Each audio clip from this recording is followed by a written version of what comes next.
வணக்கம் தோழர்களே, welcome to dead coaches. நான் உங்கள் ஈஸ்வன். ஸோ நேற்று நீங்கள் ஸ்டோரி பார்த்துருந்தீங்கன்னா தெரிஞ்சிருக்கும், ஒரு போஸ்ட்டை ஷேர் பண்ணியிருந்தேன். அதில் வந்து ஏகலைவன் வந்து கோட் பண்ணி ஒரு சில விஷயங்கள் சொல்லியிருந்தேன். ஸோ அதை பற்றின கொஞ்சம் டீட்டெயிலான வியூ தான் இந்த வீடியோவில் பேச போகிறோம். வாங்க வீடியோக்குள்ளே போகலாம்.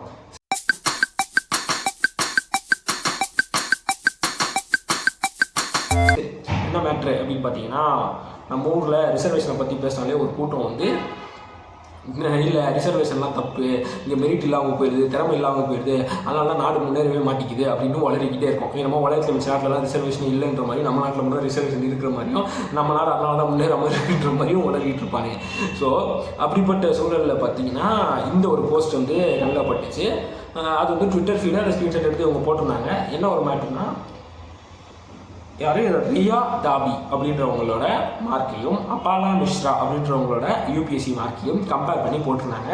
அதில் ரியா டாபியோட ரிட்டன் மார்க்ஸ் வந்து ரொம்ப அதிகமாக இருக்குது, அதே நேரத்தில் இன்டர்வியூ மார்க்ஸ் வந்து ரொம்ப கம்மியாக இருக்குது. ஸோ அவங்க 15th ரேங்க்கு போயிடுறாங்க. ஆனால் அபாலா சர்மாவோட ரிட்டன் மார்க்ஸ் வந்து கம்மி தான், ஆனால் இன்டர்வியூ மார்க்ஸ் ரொம்ப அதிகமாக இருக்குது, அதனால அவங்க 9வது ரேங்க் வராங்க. இதுதான் ஹார்ஷ் ரியாலிட்டி ஆஃப் இந்தியா அப்படின்றத அவங்க சொல்லியிருந்தாங்க. ஏன்னா டாபின்றது தலித் சமூகத்தை சேர்ந்த கம்யூனிட்டி. ஸோ அந்த கம்யூனிட்டிக்கு சார்ந்தவங்களுக்கு இந்த மாதிரி பாரபட்சம் பார்க்குறாங்க, இன்டர்வியூவில் நடக்குது, இதுதான் ரியாலிட்டி அப்படின்னு சொல்லியிருந்தாங்க. இது வந்து 1-2 போஸ்ட்டு இல்லை, இதே மாதிரி நிறையா போஸ்ட் பார்த்தீங்கன்னா நீங்கள் ட்விட்டரில் பார்த்தீங்கன்னா உங்கள் கண்ணில் படும். ஸோ அதுதான் நம்ம நாட்டோட நிலைமையாக இருக்குது. அதை வந்து நம்ம டிஸ்கஸ் பண்ண வேண்டியதும் இருக்குது. சரி, இதே நேரத்தில் பார்த்தீங்கன்னா அந்த ரியா டாபி யார் அப்படின்னு பார்த்தீங்கன்னா, இவங்களோட அக்கா டீனா டாபி வந்து 2015 யூபிஎஸ்சி டாப்பர். அவங்க யூபிஎஸ்சி டாப்பரான முறையில் அந்த நியூஸ் வெளியே வருது. அதுக்கப்புறம் அவங்ககிட்ட இன்டர்வியூ எடுக்கிறாங்க. அவங்க என்ன சொல்கிறாங்கன்னா, நான் முதல் நாள் டாப்பர்னு நியூஸ் வந்தோடனே எல்லாரும் என்னை பாராட்டினாங்க, அப்புறம் டாபின்ற என்னோட சர்நேமை வச்சுட்டு என்னை தலித் டாப்பர் அப்படின்னு கூப்பிட ஆரம்பிச்சிட்டாங்க. இதுதான் harsh reality of Indian caste system அப்படின்னு அவங்க சொன்னாங்க. ஏன் அவங்க அப்படி சொல்கிறாங்க அப்படின்னா, அதே நேரத்தில் ரோஹித் விமுலாவோட மரணத்தை பற்றி அவங்ககிட்ட கேள்வி எழுப்பப்பட்டுச்சு. ஸோ இந்த மாதிரி படிக்க வர மாணவர்கள் அவங்க உயிரை எடுத்துக்கொள்ளக்கூடிய சூழல் தான் இந்தியாவில் இருக்குது. இது ரொம்ப அபத்தமான நிலை. இதை வந்து யாரும் மரணத்தை வந்து கையில் எடுக்கக்கூடாது, தன்னோட உயிரை மாய்த்திக்கக்கூடாது. தைரியமாக இந்த சிஸ்டமில் நம்பிக்கையை வச்சு போராடணும். அதுக்கான வழியை தான் இந்த கான்ஸ்டியூஷன் பாபா சாஹேப் அம்பேத்கர் நமக்கு அமைச்சு கொடுத்துருக்காரு. அதன் மேலே நம்பிக்கை வச்சு நம்ம தொடர்ந்து சண்டை போட்டு ஜெயிக்கிறத நோக்கி, இலக்கை நோக்கி இப்போ அவங்க பயணிச்சுக்கிட்டே இருக்கணும். அப்படி ஒரு எக்ஸாம்பிளாக தான் நான் வந்து இங்கே நிற்கிறேன். இப்போ பார்த்தீங்கன்னா நான் ஜெயிச்சிட்டேன், ஆனால் சாதாரணமாக ஜெயிக்கலை, எல்லாத்தோட முதன்மையாக வந்து ஜெயிக்கிறேன். அப்போ தான் எனக்கு அந்த ரெகக்னைசேஷனும் கிடைக்கும். இதே நான் வந்து கொஞ்சம் கம்மியான மார்க் எடுத்திருந்தேன்னா என்னோட ரிசர்வேஷனை பயன்படுத்திட்டு வந்துட்டேன்னு சொல்லிட்டு என்னோட திறமையை இங்கே அங்கீகரிக்க மாட்டாங்க. அப்புறம் தலித்தா நான் இந்தியாவில் பிறந்துட்டேன்னா இந்த கேஸ்டிஸ் சொசைட்டியில் நான் யாரும் எட்ட முடியாத உயரத்துக்கு போய் ஜெயிச்சு நின்னாதான் என்னோட குரலை இங்கே வெளியே கேட்கறதுக்கான காரணமாக அமைய முடியும் அப்படின்ற ரியாலிட்டியை வந்து அவங்க அன்றைக்கி அந்த புரிதலோட பேசியிருந்தாங்க. ஸோ அவங்களோட தங்கை தான் இன்றைக்கி ரியா டாபி. அவங்களும் நல்ல மதிப்பெண் பெற்று 15வது ரேங்க் யூபிஎஸ்சி எடுத்துருக்காங்க. அவங்களும் ஒரு ஐஏஎஸ் ஆஃபீஸராக மாறியிருக்காங்க. ஸோ இந்த ஒரு போஸ்ட்டுக்கு கீழே வந்துட்டு ஒருத்தர் சொல்கிறான், அவங்களோட ப்ரிலிம்ஸ் மார்க்கு கம்மி தான், நீ அதை பற்றி பேசு அப்படின்றாங்க. ப்ரிலிம்ஸ் மார்க் எவ்வளோன்னு பார்த்தீங்கன்னா 83% அண்ட் 77%. இப்போ இந்த ரிசர்வேஷன் எப்படி ஒர்க் ஆகுதுன்னு பார்த்தீங்கன்னா, ஃபஸ்ட்டு பேப்பரில் இருக்கிற மார்க் இருக்கு இல்லையா, அதுதான் கட் ஆஃப். அந்த கட் ஆஃப் பேஸ்டு தான் ஒவ்வொரு கேட்டகரிக்கு உங்களுக்கு கட் ஆஃப்னு கொடுத்துட்றாங்க. ஸோ அப்படி பார்க்கும்போது உங்களுக்கு கட் ஆஃப் வந்து எஸ்சி கேட்டகரி கட் ஆஃபை வந்து ரீச் பண்ணிடுறாங்க. ஸோ இவங்க ப்ரிலிம்ஸ் கிளியர் பண்ணுறாங்க. இப்படி கிளியர் பண்ணிட்டு அவங்க உள்ளே போயிடுறாங்க. உடனே இங்கே நிறைய பேர் சொல்லுவாங்க, பார்த்தீங்கன்னா ஜென்ரல் இவ்வளோ அதிகமாக கட் ஆஃப் இருக்குது, எங்களோட வாய்ப்பு மறுக்கப்படுது செய்யுது அப்படின்னு இவங்க 1008 விஷயங்கள் சொல்லலாம். அதுதான் வருஷம் வருஷம் இவங்க சொல்லிட்டு இருக்கு, அதே ஊட்டு தான். ஆனால் ரிசர்வேஷன் எப்படி ஒர்க் ஆகுதுன்னு பார்த்தீங்கன்னா, ஒரு 15% எஸ்சி கேட்டகரிக்கு ரிசர்வ் ஆகிருக்கு, 7.5% வந்து எஸ்டிக்கும் அண்டு மீத இருக்கிற 27% வந்து ஓபிசிக்கும் ரிசர்வ் ஆகிருக்கும். ஸோ இந்த 15%க்குள்ளே எத்தனை பேர் வராங்களோ அவங்களால தான் இதுக்குள்ளே காம்பீட் பண்ண முடியும். அவங்க தான் இதில் வருவாங்க. மிச்சவங்களாம் ஜென்ரல் கேட்டகரியில் தான் போய் காம்பீட் பண்ணி ஆகணும். ஸோ ஹை கட் ஆஃப் எடுத்து இருக்கிறதுலே எஸ்சி கேட்டகரியில் இருக்கிறதுலே அதிகமான ஹையர் கட் ஆஃப் எடுக்கிறவங்க இந்த 15% ஹோல்ட் பண்ணுறாங்க. அது கீழே இருக்கிறவங்க யாரும் இந்த கட் ஆஃபை விட அதிகமாக எடுத்திருந்தாலும் அவங்க ஜென்ரலுக்கு வந்தாலும் அவங்க கம்மியான மார்க்கில் தான் இருப்பாங்க. அவங்க யாரும் உங்களோட காம்பீட் பண்ண முடியாது. அந்த ஸ்டூடெண்ட் தான் தள்ளப்படுவாங்க. நீங்கள் இதே கேட்டகரியில் பார்த்தீங்கன்னா டீனா வந்து 98 மார்க் எடுத்திருந்தாங்க ஃபஸ்ட்டு பேப்பரில். ஸோ அவங்களோட கட் ஆஃப் நீங்கள் சொல்கிற ஜென்ரல் கேட்டகரி கட் ஆஃபை விட அதிகம். ஸோ அவங்க அந்த மாதிரி உள்ளே நுழையும் போது அவங்க வந்து அப்பையும் எஸ்சி ரிசர்வேஷன் சீட்டை தான் அவங்க சூஸ் பண்ணி உள்ளே போனாங்க. அவங்க வந்து ஜென்ரல் சீட்டில் உள்ளே போகல. ஏன்னா அதை சூஸ் பண்ணிட்டு உள்ளே போகும்போது தான் உங்களுக்கும் நல்லது. அவங்க வாட்டுக்கு நான் அதிக மார்க் எடுத்துட்டேன்னா எதுக்கு நான் எஸ்டி ரிசர்வேஷனுக்குள்ளே போகணுன்ட்டு வெளியே வந்தாங்க அப்படின்னா, அங்கே அவங்க 98 எடுத்துருக்கும் போது ஜென்ரல் கேட்டகரியில் ஒரு சீட் ஆக்குபை பண்ணிடுவாங்க. ஸோ ஒரு சீட் அங்கே தான் கம்மியாகும். ஸோ ரிசர்வேஷன் எப்படி தான் ஒர்க் ஆகும், ரிசர்வேஷனை பற்றி டீட்டெயிலாக இன்னொரு வீடியோ பண்ணலாம். அதே போல் இவங்க திருப்பி சொல்கிற கிளைம் என்னன்னா, எங்களுக்கு வாய்ப்பு மறுக்கப்படுது நாங்கள் உள்ளே வரவில்லை அப்படின்னு சொல்கிறாங்க. ஆனால் டேட்டா படி பார்த்தீங்கன்னா வருஷம் ஜென்ரல் கேட்டகரியில் இருக்கவங்க தான் அதிகமாக உள்ளே நுழையிறாங்க. ஸோ இதை வந்து ஆட் பண்ணணும். ஸோ அதையும் நான் அந்த டேட்டாவை ஆட் பண்ணியிருந்தேன். ரிசர்வேஷனை பற்றி டீட்டெயிலாக இன்னொரு வீடியோவோ பாட்காஸ்ட் ஆல்ரெடி ஒன்று பேசியிருக்கோம். பட் டீட்டெயில்டாக ஸ்டாப்ஸோட ஒரு வீடியோ கண்டிப்பாக வரும். அதை பற்றி நான் பேசலாம். சரி, அப்படின்னு பார்த்தா நான் என்ன யோசிச்சேன்னா, இந்த அபாலாஷா மிஸ்ராவோட ப்ரிலிம்ஸ் மார்க் அதிகமாக இருக்குமோ அப்படின்னு நினச்சி நான் போய் பார்த்தேன். அதை தேடி பார்த்தா எனக்கு கிடைக்கல. ஆனால் இன்னொரு நியூஸ் கிடைச்சிச்சு. அபாலா சர்மாவோட தேர்ட் அட்டெம்ப்ட் தான், மிஸ்ராவோட தேர்ட் அட்டெம்ப்ட் தான் இந்த யூபிஎஸ்சி எக்ஸாமு. ஆனால் இங்கே ரியா டாபி பார்த்தீங்கன்னா அவங்களோட முதல் அட்டெம்ப்ட்லேயே ப்ரிலிம்ஸ் கிளியர் பண்ணி, மெயின்ஸ் கிளியர் பண்ணி, இன்டர்வியூ கிளியர் பண்ணி அவங்க ஐஏஎஸ் ஆஃபீஸராக ஆகிட்டாங்க. அதே தான் அவங்க அக்கா டீனா டாபிக்கும் நடந்த விஷயம். அவங்க 2 பேருமே முதல் அட்டெம்ப்ட்லேயே கிளியர் பண்ணிட்டு போயிட்டாங்க. அப்போ இந்த மெரிட்டில் எந்தவித பிரச்சனையும் இல்லை. அவங்களுக்கும் படிக்கிறதுக்கான வாய்ப்பும் சூழலும் அமையும் பொழுது, சரியான இடத்துல அவங்க இருக்கும் பொழுது அவங்க அதை பயன்படுத்திக்கிட்டு அவங்களாலையும் டாப்பராக வர முடியும். பட் இங்கே அதுக்கான சூழல் அமைக்கப்படாமல் அவங்க ஒதுக்கப்பட்டு சமூகத்தை விட்டு விலக்கி இருக்க வைக்கப்படுறதுனால அவங்களுக்கான ரிசர்வேஷன் தேவை அப்படின்றத நம்ம சொல்கிறோம். இன்னொன்று, இந்த இன்டர்வியூவில் நடந்த இந்த குளறுபடி இன்டர்வியூவில் மார்க்ஸ் எப்படி கம்மியாச்சு அப்படின்னு கேட்டால், இது இவங்களுக்கு மட்டும் கம்மியாகிறதில்ல, பெரும்பாலான நேரங்களில் தலித் சமூகத்தை சேர்ந்தவங்களுக்கு இன்டர்வியூஸ் கம்மியாகுது. ஏன்னா அதிகாரத்தில் ஆல்ரெடி இருக்கிறவங்க பார்த்தீங்கன்னா ஒரு குறிப்பிட்ட கம்யூனிட்டியை சேர்ந்தவர்கள், அவங்க வந்து இதை வந்து இன்டென்ஷனலாக பண்ணுறாங்க. நான் இதை பற்றி 12th ஃபெயில் வீடியோவை பற்றி நான் பேசியிருந்தப்பே சொல்லியிருக்கேன். 12th ஃபெயிலில் ஏழ்மையை மட்டும் தான் பேசியிருக்காங்க. ஆனால் சாதிய அடக்குமுறையை பற்றி அங்கே அட்ரஸ் பண்ணலை. இங்கே சாதிய அடக்குமுறை இருந்துச்சுன்னா 12th ஃபெயிலில் இன்டர்வியூவை அட்டன் பண்ணுறதுக்கு 2வது வாய்ப்பு அவருக்கு கிடைச்ச மாதிரி ஒரு தலித்துக்கு கிடைக்க வாய்ப்பு இல்லைன்றதை நான் அட்ரஸ் பண்ணியிருந்தேன். அந்த ஒரு ரீலை வேணால் நான் இதுலேயும் ஆட் பண்ணிடுறேன். நான் அதை ரொம்ப கிளியராக அதில் அட்ரஸ் பண்ணியிருந்தேன். அந்த விஷயத்தையும் நான் இதில் ஆட் பண்ணிடுறேன். சரி, 12th ஃபெயில் படம் பார்த்துட்டு வந்து ஒருத்தர் ரிசர்வேஷனுக்கு அகைன்ஸ்டாக என்கிட்ட பேசுகிறார். 12th ஃபெயில் பேச வேண்டிய விஷயத்த பேசியிருக்கு. ஒருத்தனோட ஏழ்மை அவனோட கல்வியை எந்த அளவுக்கு அஃபெக்ட் பண்ணுதுன்னு பேசியிருக்கு. அது பேசப்பட வேண்டிய விஷயம். ஆனால் அந்த படத்தில் எதுக்கு ரிசர்வேஷனை பற்றி டைலாக் வச்சாங்க? என்னை பொறுத்த வரைக்கும் அந்த படத்துக்கும் ரிசர்வேஷனுக்கும் எந்த சம்மந்தமும் இல்லை. மனோஜோட அடிப்படை பிரச்சனை ஏழ்மை மட்டும்தான். அவன் டெல்லிக்கு வரான், 4 பேர் உதவி பண்ணுறாங்க, ஒரு வேலை பார்க்குறான், அதனால ஃபர்தராக அவனால் ப்ரோக்ரஸ் பண்ண முடியுது. ஆனால் அந்த இடத்துல மனோஜ்குமார் சர்மாவுக்கு பதிலாக வேற யாராச்சும் இருந்திருந்தா என்ன ஆகியிருக்கும்? நம்ம பரிய பெருமாள் படத்திலே பார்த்துருப்போம். அவன் படிக்கிறதுக்கே போராட வேண்டியது இருக்கு, டிகிரி வாங்குறதுக்கே போராட வேண்டியது இருக்கு. ரியல் லைஃப்ல இன்னைக்கு இந்த சட்டக்கல்லூரியில் நடந்த இன்சிடென்ட் எவ்வளவு கொடூரமானதுன்னு நமக்கு தெரியும். வருஷம் ஐஐடியில எத்தனை சூசைட் நடக்குது இந்த டிஸ்கிரிமினேஷனாலும் நமக்கு தெரியும்.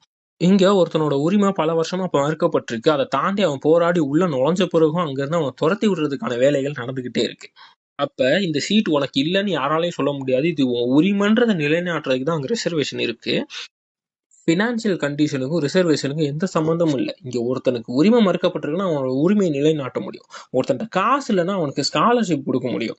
அங்க ஒரு தலித் இளைஞன் வந்து அந்த டிஐபி கிட்ட போய் கேட்டிருந்தா அன்னைக்கு நைட்டு உதவி கிடைச்சிருக்குமா? பாண்டே ஹெல்ப் பண்ணிருப்பாரா? ஹோட்டல்ல சாப்பாடு கொடுத்துருப்பாங்களா? ஸோ தொடர்ந்து இந்த படத்துல அவருக்கான கேஷ் ப்ரிவிலேஜ் அவருக்கு எங்கெங்கெல்லாம் ஹெல்ப் பண்ணியிருக்குன்றதையும் காமிச்சிருக்காங்க. பட் இந்த ஏழ்மையை வச்சு அதை ஓவர் ஷேடோ பண்ணியிருக்காங்க. எஸ், இந்த படம் ஒரு ஏழ்மையை பற்றி பேசியிருக்கே தவிர டிஸ்கிரிமினேஷனை பற்றி பேசலை. ரிசர்வேஷனுக்கும் இந்த படத்துக்கும் சம்மந்தம் இல்லை. இங்கே என்ன ஏகலைவனுக்கு கொண்டு வர அதுக்கு என்ன காரணம் அப்படின்னு பார்த்தீங்கன்னா, இங்கே கீழே வந்துட்டு இதை யாருமே ஒத்துக்கல. பெரும்பாலான இந்துக்கள் சங்கிகள் வந்துட்டு இல்லை, நான் இதை ஒத்துக்க முடியாது, இது அப்படிலாம் நடக்கலை, அது நேர்மையாக தான் நடக்குதுன்னு ஒரு சிலரும். இன்னொருத்தன் வந்து ரொம்ப ஓவராகவே உருட்டிருந்தான். அதாவது அது எப்படி ரியா டீனா 2 பேருமே ஐஏஎஸ் ஆஃபீஸர் ஆக முடியும், யூபிசியை ஏமாத்துக்கல, உள்ள நெப்போட்டிசம் நடக்குது அப்படின்ற மாதிரி ஒரு கமெண்ட். இது 2ஐயும் பார்த்தோம்னா எனக்கு டென்ஷன் ஆச்சு. அங்கே தான் ஏகலைவனை வந்து நம்ம கோட் பண்ண வேண்டியிருக்கு. ஏன்னா இவங்களுக்கு இந்த இதெல்லாம் எடுத்துகிட்டு வந்தாலும் ஆதாரத்தோடு எடுத்துகிட்டு வந்து பேசணும். இதுக்கு உட்காந்து என்னால் ரிசர்ச் பண்ணி எல்லா ஆதாரங்களையும் எடுத்துகிட்டு வர திட்டம் இல்லை. ஏன்னா அந்த டேட்டாஸ் அவ்வளோ ஈஸியாக அவைலபிள் இல்லை. அதனால இவனுங்களோட கதைகள் நூலிபான்ஸ் அவனுக்கு எழுதி வச்சுருக்காங்க இல்லை, அந்த கதையிலிருந்தே எடுத்துகிட்டு வந்து ஒரு கதையை சொல்லலான்றதான். ஏகலைவன் எப்பேற்பட்ட வில்வித்தை திறமைசாலி அப்படின்னு கேட்டிங்கன்னா, அவனை மாதிரி ஒரு திறமையான வில்வித்தைக்காரர் எவனுமே இல்லை. அர்ஜுனனால கூட ஏகலைவன் அளவுக்கு வில்வித்தை பண்ண முடியாது அப்படின்றத மகாபாரதத்திலே சொல்லியிருக்காங்க. அப்போ மெரிட் அவர் ஃபேஸ் பண்ணல இல்லையா, அவர் மெரிட்டை ரீச் பண்ணலையான்னு கேட்டால் ஆப்வியஸ்லி அவர் தான் மெரிட்டு, அவர் தான் ஸ்டாண்டர்ட், அவரை ஜெயிக்கிறவனா அதுக்கு அடுத்த லெவலுக்கு வர முடியும் அப்படின்ற இடத்துல தான் ஏகலைவன் இருக்கிறார். அவரோட டேலண்ட்டை வளர்த்துக்கிறதுக்காகவும் அவர் போர்க்குணங்க கருவிகளை கற்றுக்கிறதுக்காகவும் சட்டை பயிற்சி எடுத்துக்கிறதுக்காகவும் துரோணாச்சாரியரை வந்து அணுகிறாரு, குருகுலத்துக்கு வராரு, அவரோட வில்வித்தை கற்றுக்கிறதுக்காக அவரோட ஆசையை சொல்கிறாரு. ஆனால் ஏகலைவன் ஒரு பழங்குடியை சேர்ந்த இளவரசன் அப்படின்ற ஒரு காரணத்தினால ரிஜெக்ட் பண்ணப்படுறார். அது வந்து வெறும் சத்திரியர்களுக்கான குருகுலம், உனக்கு இங்கே அனுமதி இல்லைன்னு சொல்லி ரிஜெக்ட் பண்ணுறாரு. இது அவனோட கதையில் நூலிபான்ஸே சொல்லியிருக்க ஒரு விஷயம்தான். ஸோ இங்கே தான் நம்ம சொல்கிறோம், ரிசர்வேஷன் மெரிட் இல்லை அப்படின்ற காரணத்துக்காக இல்லை, துரோணாச்சாரியர் சரியில்லை அப்படின்ற காரணத்தினால தான்.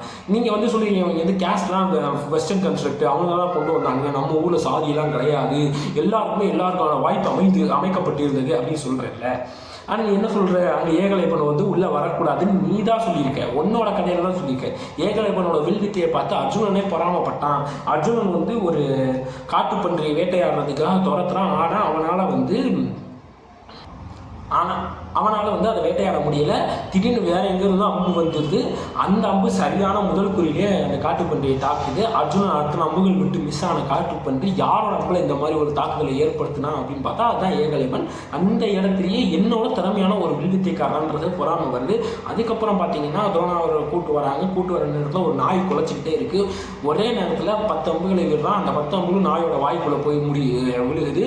இதை பார்த்த உடனே அத்தனை கௌரவர்களுக்கும் பாண்டவர்களுக்கும் ஆச்சரியமா போயிடுது. எப்படி இவன் இவ்வளவு திறமையானவனா இருக்கான் அப்படின்றான். அப்புறம் அர்ஜுனன் வந்து கேட்கறான், என்னை விட திறமையான ஒரு என்னையே தான் இந்த உலகத்தை தலை சிறந்த வில்வித்தைக்காரனா மாத்திரம் சொல்லியிருந்தீங்க, ஆனா இப்படி ஒருத்தர் வந்து என்னை விட திறமையா இருக்கானே, உங்களோட சிலையை வச்சு வழிபட்டுக்கிட்டு அவன் வந்து வில்வித்தை கத்துக்கிறானே, இதை வந்து என்னால ஏற்றுக்க முடியல, எனக்கு பொறாமையா இருக்கு, ஐயோ நான் ரொம்ப இன்செக்யூரா ஃபீல் பண்றேன், சத்திரியர்கள் தானே பெரிய திறமசாலிக்குன்னு சொன்னீங்க, எங்களை விட இவன் திறமசாலியா இருக்கிறானே அப்படின்ட்டு அப்படியே கதறவும் உன்னோட கட்டவில்லை வெட்டி விடு. அன்னைக்கு வில்வித்தை பண்ணுறவங்க கட்டை விரலை பயன்படுத்தி தான் வில் எழுதிக்கிட்டு இருந்ததா கதையை சொல்கிறாங்க. ஸோ கட்டை விரலை எடுத்துட்டா அவனால் வில்வித்தைகள் பண்ண முடியாதுன்ற ஒரு சூழல் உருவாகுது.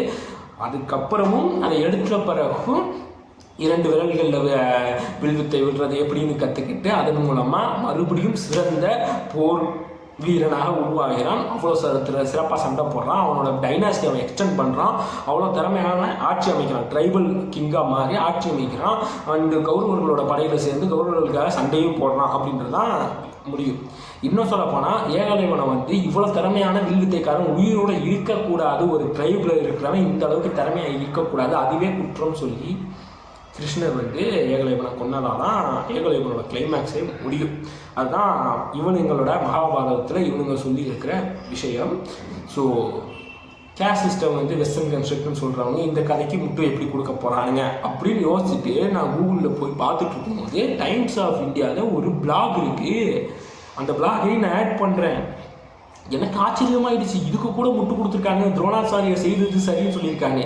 என்னன்னா இந்த மாதிரி சொல்கிறானுங்க, ஏகலைவன் வந்து ரொம்ப முரடன். ஏகலைவன் பார்த்தீங்களா ஒரு காட்டுவாசியாக இருக்கான். அவன் வந்து அந்த கண்டெஸ்ட் ஸ்டார்ட் பண்ணவொன்னே அவன் சொன்ன விஷயம் என்னன்னா, ஏகலைவன் வந்து ஒரு ட்ரைபல் கம்யூனிட்டியை சேர்ந்தவர். அந்த ட்ரைபல் பேரை சொல்கிறாங்க. சொல்லிட்டு இவங்க வந்து இந்து மதத்தை பொறுத்தவரையில் கீழ் சாதியை சேர்ந்தவர்கள். ஆனால் அவங்கள பற்றி என்ன நினச்சிக்கிறாங்கன்னா அவங்க சத்திரியர்கள்னு நினச்சிக்கிறாங்க, சத்திரியர்கள் மாதிரி அவங்க தூக்கி வச்சு பேசிக்கிறாங்க அப்படின்ற மாதிரி தான் ஸ்டார்ட் பண்ணியிருப்பான். இந்த இடத்துல அவனோட கேஸ்டிஸ்ட் பிஹேவியர் நமக்கு வெளியே தெரிஞ்சிருச்சு.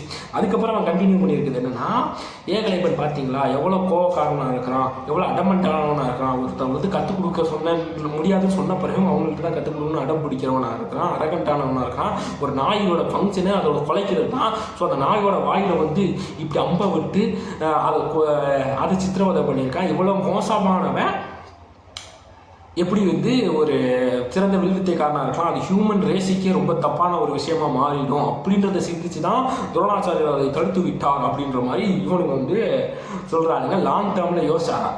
இதையே அவன் கான்ட்ராடிக்ட் பண்ணுற மாதிரி இன்னொன்று சொல்கிறான். துரோணாச்சாரியர் ஏன் அவன் கட்டவரில் அறுத்தார்னா, இந்த மாதிரி 2 விரல்களால் வில்வித்தை பண்ணுறது தான் சிறந்த முறையாக உருவாக்கப்படுது.